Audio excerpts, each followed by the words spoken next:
DJs in general, you have, you know, your classic music, you know, you're just collecting music, and you want to have, you know, music from different periods of time, you know, because you want to have the most popular stuff and the quality stuff from all eras. That's how we kind of come about it. So we collect music for the sake of having that to play it and to use it, but then also, you know, we collect it to make new music from. So there's the whole having records to go and play them out, or also collecting records to use them to make new music and just to be, you know, inspired by, of course. So that's the first thing I would say, like the way to define, like, you know, how we kind of use records, you know, whether we're producing new music and using it, the sampling, or just playing it out.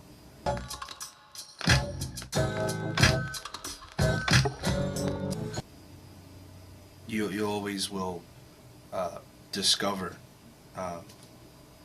certain music, certain styles, certain genres that have not really been discovered that in that huge way, the way that you can break down genres of music in modern times, like R&B, hip-hop, funk, and soul. Sometimes you find something that doesn't fit in any of those genres, and then that's a treasure in itself, because you're finding something that has its own edge to it. And if you're one of the, you know, first people to discover that and bring it out and make it more popular, then that introduces or reintroduces a whole new realm of music to your audiences. And as a DJ, that's always a goal that's on the back burner, is to discover something that will help you define who you are as a DJ and as an artist. And it speaks to your personal preferences when you find something that you like, and it happens to go over well with your audience as well. So as much as we have a responsibility to be the ones, you know, rocking a party and you know, kind of taking people on that kind of musical journey, we're also kind of responsible to introduce things that they might not be too familiar with, whether they be very new records, or in this case we're kind of talking more about like maybe classic material. Okay.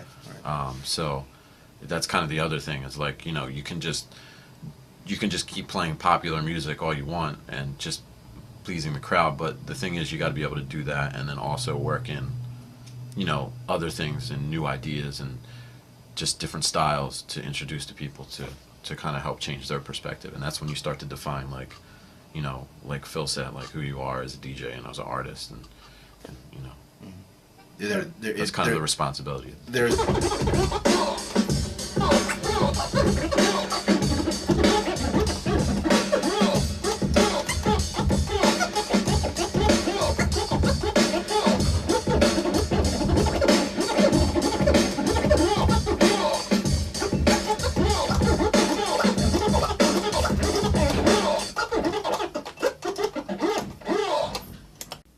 I've always been a really big fan of the Aqua Lounge venue that we play. We do our monthly body rock party there,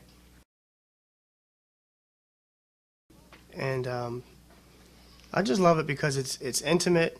You know, it's there's nothing really pretentious about it, and it looks. The best thing I like about it is that it doesn't look like it would be a venue. It sort of just looks like a dump from the outside. So I feel like that works for what we do.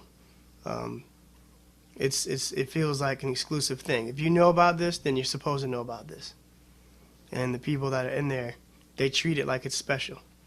You know, we have anyone who comes for the first time, they say, I'm definitely coming back. And sometimes those people come back with more people, and it just feels like a family affair every time we do it. So, you know, that's one thing I always look forward to doing even when I'm out on the road somewhere.